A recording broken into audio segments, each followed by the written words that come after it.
Olá, eu sou Guilherme Olival e hoje eu vou falar a respeito da esclerose lateral amiotrófica.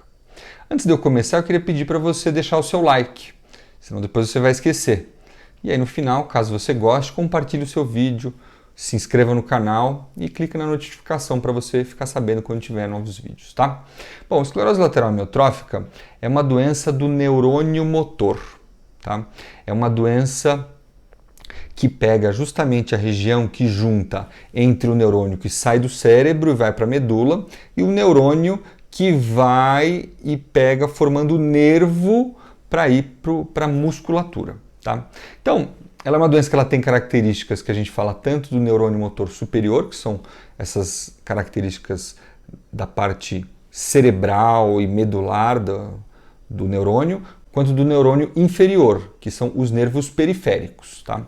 Bom, em primeiro lugar é importante a gente esclarecer que não tem nada a ver com outras doenças, como por exemplo a esclerose múltipla, que muitas pessoas confundem. Né? Apesar de ambas terem a palavra esclerose no nome, elas não têm relação nenhuma. A esclerose múltipla é uma doença inflamatória autoimune e a esclerose lateral amiotrófica é uma doença degenerativa do neurônio motor anterior. Então, elas não têm relação, são de capítulos completamente diferentes. A esclerose lateral amiotrófica, ou a gente vai chamá-la simplificadamente de ELA. Né? Então, a ELA é uma doença que é uma doença degenerativa, né? Que ela vai atrofiando a musculatura, né? E o paciente vai perdendo força da musculatura.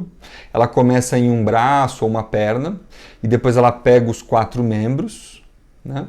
E aí ela vai evoluindo até pegar a musculatura que é para você engolir, da deglutição, e depois a musculatura que a gente usa para respiração, né? Quando ela afeta isso, realmente o paciente ele vai embora, né? Não consegue respirar por conta própria.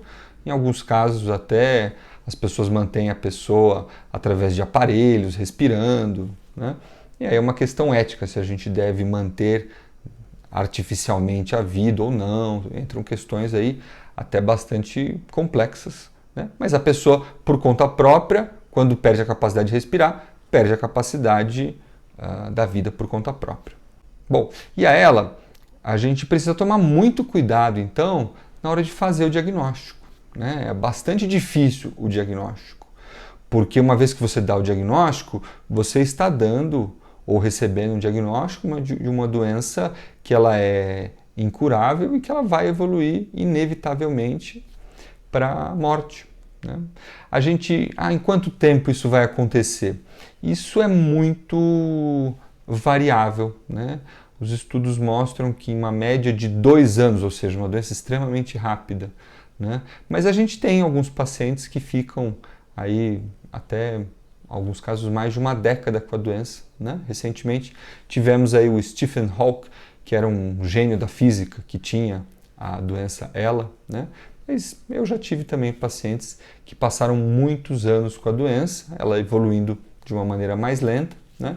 Então, sempre que um paciente recebe uma doença, um diagnóstico de uma doença degenerativa, é muito difícil de você falar de prazo. Isso, via de regra, isso não funciona, é uma coisa muito individualizada. A gente tem que saber mais ou menos que ela tem uma velocidade A ou B, mas não é assim que a gente vai pensar, né? Bom, e como que são os sintomas, né? Então, como eu falei, ela começa levando a uma fraqueza em um dos membros, que vai pegar o outro braço, as pernas, né? Num período de tempo, né? Que não costuma ser, esse período para pegar os 4 membros não costuma ser lento, não, tá? Então, normalmente em 6 meses o paciente já tem sinais já nos 4 membros, já, né? Ele leva uma atrofia da musculatura, uma coisa que chama muita atenção é a atrofia da musculatura que a gente chama de tenar, né? Que é essa bolinha que fica aqui atrás do dedão, e a hipotenar, que é esse que fica embaixo do dedinho, né? Chama muita atenção a atrofia nesses 2 grupos musculares. Ela leva a um outro sintoma que é a fasciculação. A fasciculação a gente fala popularmente que é a carne pular, né? Então, se você olhar para uma fibra muscular, ela vai ter uma contração isolada numa região pequena do músculo, né? E aí isso vai acontecer no corpo todo, né? Inclusive no músculo da língua, que é uma característica muito específica da ELA, né? A fasciculação não é exclusiva da ELA, isso é muito importante, tá? Os pacientes, é muito comum que pessoas venham com sintomas de fasciculação, descobriram o que é, vêm na internet e já acham que estão com a ELA, né? A fasciculação tem vários motivos, né? Inclusive existe uma doença que chama síndrome da fasciculação benigna, que são pacientes que têm a fasciculação disseminada no corpo todo e que isso não tem nenhum outro significado clínico. A única doença delas é ter essa fasciculação, tá? Bom, uma coisa importante quando a gente fala dos sintomas da ELA é que ela dá sintomas exclusivamente motores. Então ela não causa formigamento, ela não causa sintomas visuais, ela não causa sintomas de outra natureza, eles são exclusivamente motores, tá? Então isso é uma coisa importante, muita gente confunde isso, né? E aí o que a gente tem que descartar para a gente falar da ELA, né? Bom, a ELA, o diagnóstico é através do exame que chama eletroneuromiografia, né? Que é um exame que vai avaliar a atividade elétrica do nervo e do músculo, né? Tem alguns critérios que a gente precisa tomar cuidado. Então, um dos diagnósticos mais difíceis da gente separar é a neuropatia motora múltipla, né, ou multifocal, que o exame se assemelha muito ao da ELA. Ele tem uma diferença técnica, que é o que a gente chama da presença de bloqueios. Então, quando tem o bloqueio, aí é uma neuropatia motora múltipla, clinicamente é muito parecido, a diferença é que a neuropatia motora múltipla tem tratamento e é uma doença inflamatória, né?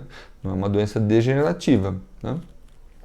Mas você tem alguns diagnósticos que são bastante comuns, que você tem que descartar, né?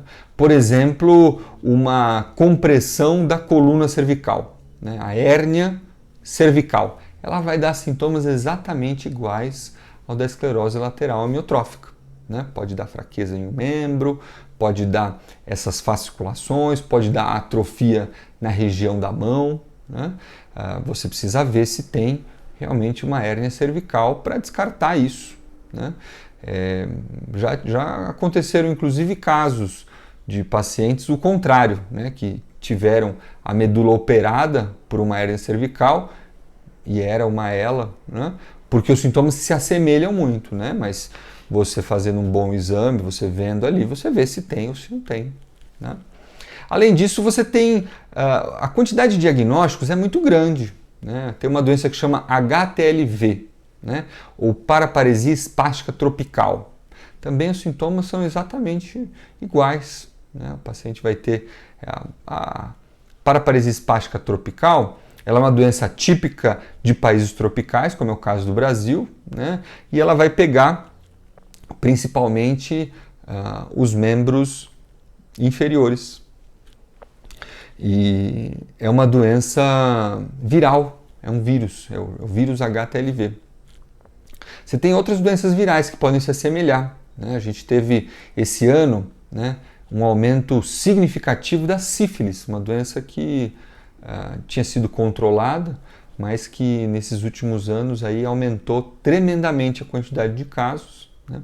Provavelmente devido a pouco cuidado com o uso de preservativo, né? A diminuição das campanhas do Ministério da Saúde em relação ao HIV, e aí aumentou também a sífilis, né? Então, nunca a gente deve deixar de falar, use camisinha. Use camisinha, a sífilis voltou, é uma doença tratável, mas que um dos sintomas pode ser justamente um sintoma que se assemelha a ela, né? A gente tem outras doenças infecciosas, a gente tem deficiência de vitaminas que podem causar sintomas semelhantes ao da ela. Por exemplo, a vitamina B12, uma vitamina que quando falta causa uma alteração muito semelhante também a ela, uma atrofia medular, vai dar espasmos, vai dar fraqueza, né? Nós temos uma série de neuropatias, até a própria Diabetes, para vocês terem ideia, pode causar um sintoma semelhante ao da ELA. Tá? Então, o diagnóstico ele realmente precisa ser feito por um neurologista, né? Precisa ser feito por alguém que entende do assunto, porque ele é muito delicado, tem uma série de coisas que precisam ser descartadas, né? Existem outras doenças musculares, existe a miastenia graves, né? A própria esclerose múltipla tem uma forma que chama primariamente progressiva, que no início se assemelha à esclerose lateral amiotrófica, ou também a chamada ELA. O tratamento da ELA, né, uma coisa que é muito importante, é que realmente se reforce a importância da fisioterapia, né? E no caso que o paciente tenha as alterações de deglutição, da fonoaudiologia. Tá? Esses dois tratamentos, eles são os tratamentos que mais vão modificar a velocidade da doença. Tá? De fato, não consegue interromper a doença. Né? Tá ocorrendo uma morte progressiva dos neurônios ali, que até hoje a gente não sabe como interromper ainda. Né? Mas a gente pode fortalecer a musculatura e manter a pessoa ativa por mais tempo através dessas técnicas. Então, existem medicamentos, existe uma série de coisas, mas eu preciso deixar esse recado, né, para os pacientes que têm o diagnóstico confirmado, que é justamente foca na fisioterapia. Se você tiver algum sintoma de fala ou de deglutição, na fono também, são coisas que vão trazer um impacto muito grande para você. Tá? Então, a ELA é uma doença que é uma doença difícil da gente falar a respeito, né? A gente tem dificuldade de falar de doenças que a gente ainda não tem tratamento, né? Para o próprio médico é difícil, porque tem uma frustração inerente a isso, né? Mas eu posso dizer que eu, ao longo desses anos, eu aprendi muito com os pacientes, com ela, né? Eu vi histórias de pessoas que aprenderam a lidar com essa questão de você realmente ir perdendo ao invés de só ir ganhando, né? A gente tem essa cultura atual em que a gente aprende a ganhar e a gente não aprende a perder, né? Então, eu vi pessoas que entraram em paz com a doença, que entraram em comunhão, que conseguiam manter e depurar o que é valioso, o que é importante, né? Num momento que é um dos momentos mais importantes também da sua vida, que é um momento em que você vai se despedindo de tudo, né? Então, tem muitos mistérios aí envolvendo a doença, envolvendo a morte, ainda mais quando é uma doença degenerativa, né? E eu acho que é a função de todos nós investigarmos também isso, né? Não que eu acredite que a gente precisa nos preparar para a morte, né? Isso normalmente tem uma relação com o medo de viver, né? Mas se você conseguiu desvendar um pouco da vida, se você já sabe o que é importante, o que tem valor e o que não é importante, o que não tem valor, né? Quando vem um diagnóstico desse, você vai ter mais facilidade de lidar com isso. E para os familiares de pessoas com ela, bem como para os pacientes que têm ela, eu desejo, em primeiro lugar, muita força. Eu desejo paciência, a paciência que vem de um lugar de uma resignação, mas que também vocês possam desfrutar esse momento, os momentos juntos, né? Que você não se entregue para a doença, que você possa conviver com a doença, que vocês fortaleçam o que tem de importante e valioso entre vocês, que são os laços afetivos, que são os momentos juntos, e que você ganhe essa sabedoria de como lidar com isso, porque realmente é uma situação bastante difícil. Esse era o vídeo de hoje, um abraço e até a próxima.